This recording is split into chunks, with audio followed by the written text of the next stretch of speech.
mean, if I asked him, hey man, why were you in Atlanta for 2 months and you didn't reach out to your son who was also in Atlanta and struggling, what do you think his response would be?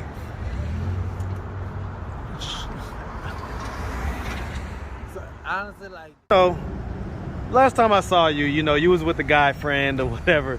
Seemed like y'all was together and had a little bit of intimacy and everything else. So what happened to that? What happened to that guy? When I was drunk, I was like, I was never gonna fall in love, so I would never like even get like a chance to even get to a place where there can even be a conversation. So, right, that's been chopped off. Like that's where it said,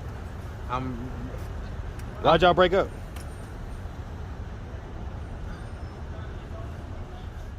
I just feel like it was... What's up, YouTube? I have the best trainer in Atlanta and possibly the world. Hit him up on Instagram @KDWithTheMuscle. Now back to the content.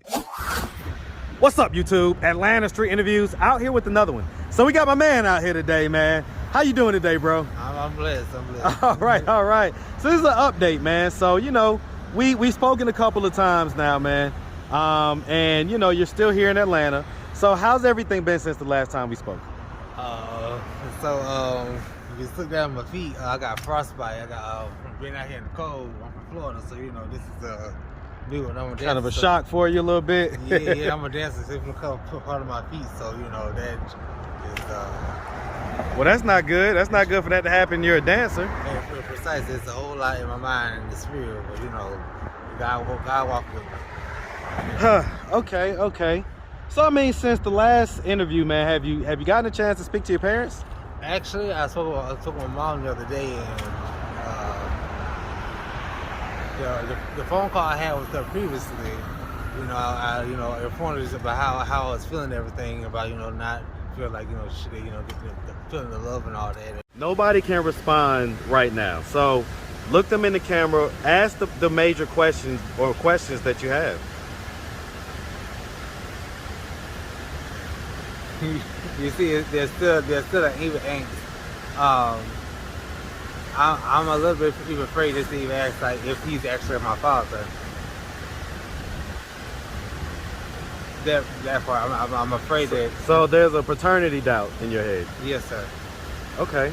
And what else? What other questions do you have, man? Get it out.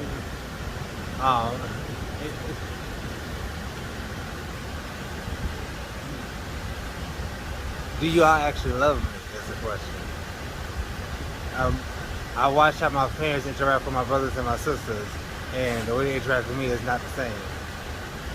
And I feel like that might be a major reason why it's hard for me to actually connect with people.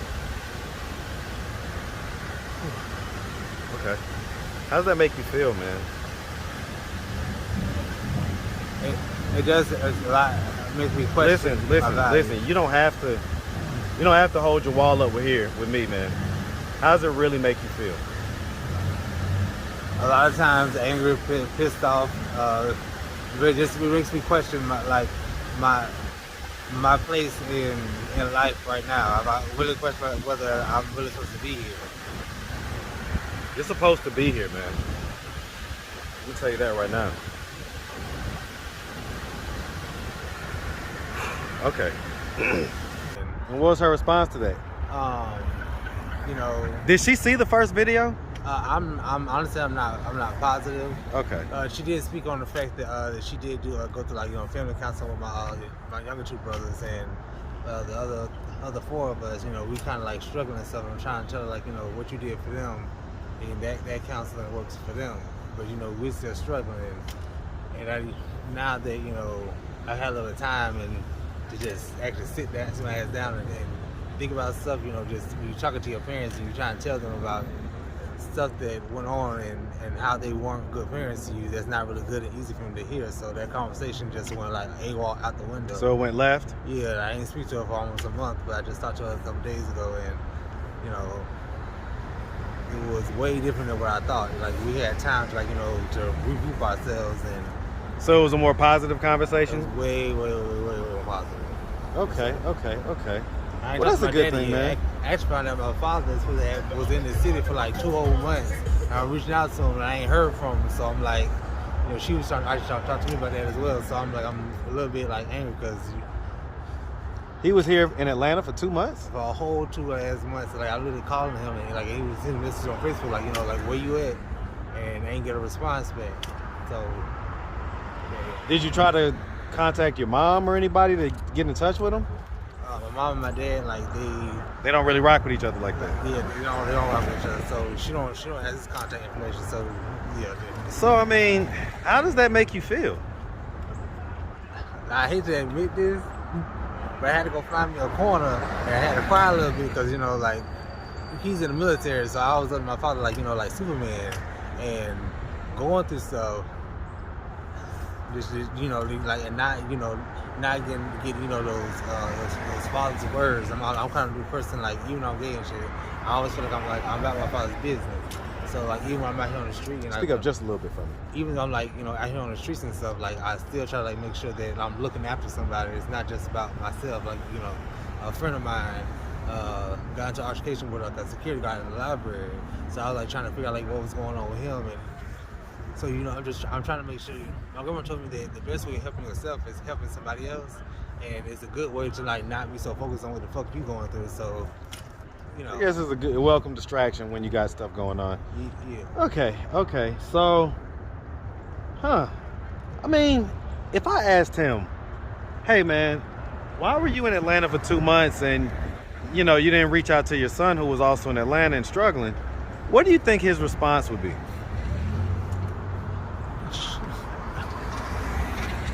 So honestly, like how you try to rewrite some shit in your head so like it could sit in your mind better. Mm-hmm. So I'm trying to think like maybe because he in the military, he also like trying to like do like the father thing and like teach me a lesson about responsibility and like and how to pick myself up.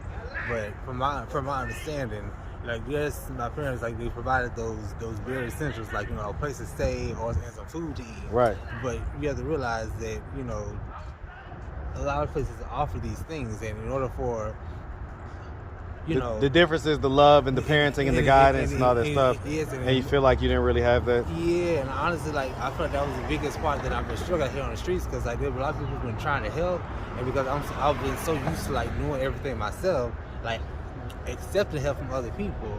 I feel like I was blocking my own blessings. So let me ask though, I'm gonna get a little tough on you now, man, because how much of this is your fault at this point, man? I take full responsibility of myself. The only part that I'm reaching out to my parents about is that a lot of the time where I'm idling, this is the kind of shit that's talking into my right. head. This is the stuff that you need to go to therapy about, talk to, and work it out so that you're not subconsciously bothered by it. Yes. Because that stuff bubbles up to the conscious and it just becomes a problem. Like when I was younger and full capability, I could like compartmentalize and push this out to my head and focus on work. But now that I can't move in the life same is way, put you in a corner to where you have to think about it. Precisely. You have to deal with it. It is always like on the front of my mind. So I'm like, if I could just have this motherfucking conversation, I get past the shit and get back focused on what I need to get done. But I don't want to give all that power, all that strength to the situation to that. And keep they say sometimes you have to like be that sorry that you're not gonna get from somebody, that apology you're not gonna get, that conversation you're not gonna get. But when it's your parents, I'm like, it messes with you. Yeah, because like it's DNA. So like if it's like some random person on the street, I just met you, I can keep walking my business. Right. But this is DNA. No. This is DNA. So this is like I'm the kind of person that's always looking to try to fix myself. So I'm always in my head thinking about like what is all my flaws, and I get it, man. I get it. It's super disappointing when it's your parents, man. So, all right, man. So last time I saw you, you was with a guy friend or whatever. Seemed like y'all was together and had a little bit of intimacy and everything else. So what happened to that? What happened to that guy? When I was drunk, I was like, I was never gonna fall in love, so I would never like even get a chance to even get to a place where there can even be a conversation. So, right, that's been chopped off. Like that's where it said, Why'd y'all break up?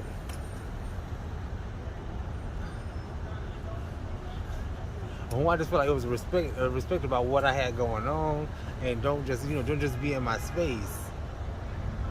And in my workspace, when I'm focusing on trying to like work on myself and just be there. You know, I was like in my head like. So you want help from them with certain things? Like if you like if you want to be like around somebody, like you don't like. When I say be there, like don't be just standing there, because like it's a distraction. Like I'm in my head, like why you just standing there? Like what is it that you need? Like you know, like you somebody standing right next to you, like okay, bro, like why you still standing here?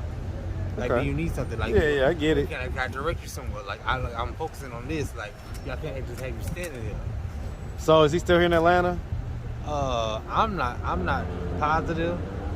No. He already he dipped out or whatever. Yeah, he's already back. He's back where he's from. Okay, and so, I mean, why haven't you gone back? It was always my dream to come to the city. Okay, so you're stuck on making it out here. Yeah, I don't. So what are we doing to make that happen? I mean, I'm finally in a place like permanently. I don't have to worry about like being like coming out, and being out. So that part of the stress is over with. You say you're in a place permanently? Yeah. You talking about here? Yeah. Okay. Yeah. So I mean, you're off the street, and that's definitely a step forward. I'm almost at a full year, so in-state tuition is like it's like actually on the table. I finally have like health insurance. That part. So now, you know, going to the hospital and getting stuff taken care of, like this whole foot thing. I'm not out here like, you know, like going like commando mode and like finding like things to make tourniquets and all that to take care of myself. Okay. So yeah, I mean you're in your process, and you're trying to work towards, I guess, have your own apartment and have your own, you know, have your own stuff basically. Precisely. Like okay. So now I can actually like, now that I don't have all this other stuff, You plan on working again? Yeah, most likely. What do you want to do? What type of? Now I definitely with all my heart and my soul want to get back to teaching. I love working with kids. That's like literally how I grew up, teaching dance and like and you know, inspiring the youth to do something different than what their surroundings are. Like dance helped me out of my situation when I was in the ghetto. That pulled me out.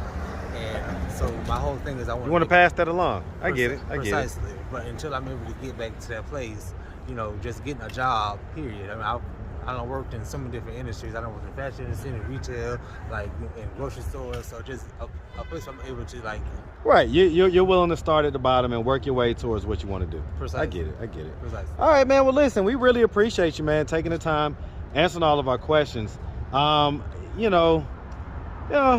Listen, I mean, it's been several months, man, and you know I don't want to keep on seeing you out here, man. It sounds like you're on the right track, so. Just the last time I spoke to you and just listening to myself talk now, like it feels like I have a whole lot more like, you know, back in this.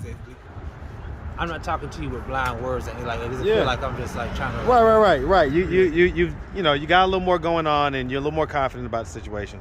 Yeah, that's a good thing, man. Yeah. All right. Well, listen, like I say, we appreciate you, brother. If anybody out there wanted to reach out, help, or donate, do you have a way they could do that? Do you have social media, Cash App, anything like that? Yeah, so the original Cash App, I still didn't even touch that money. It's in that one. But right now, Michael Alonzo Brown and the Cash App, Michael Alonzo Brown. That's the one I work with right now. I still ain't touching Alonzo with a S or a Z? A Z. Okay. Okay, so just Michael Alonzo Brown. Yeah. And then the dollar sign in front of it. Yeah, so when the Lord blessed me to get to that Cash App where everybody was already helping, all that money is still sitting there. I ain't touching Well, why haven't you touched it? Why have you even looked at it? I couldn't get like access to all the information, like to get to that Gmail and everything. But like, everything happens for a reason. So like, the fact that there is a pocket that's sitting there, you know, all right. Well, hopefully it's still there, man. Because sometimes I know how this Cash App stuff works, and you know, people take back payments if they're not accepted, type stuff and things like that. So at the end of the day, it's still a blessing to know that someone tried to send it. Yep. If the money went back to the person who sent it, I could live with that on my soul. Absolutely. To know that somebody got hold of my Cash App and just took somebody's money and just out here doing whatever they want with it. Absolutely. Know that someone literally saw that, you know, I'm real about what's going on, and he decided to bless me. To know that the blessing went back to them instead of somebody just doing whatever. I'm okay with that. Man, I love it, man. I love it. Well, listen, brother, we really appreciate you, man, and we definitely wish you nothing but the best out here, all right? Yes, sir. My guy, man. Have a good one. Thank you.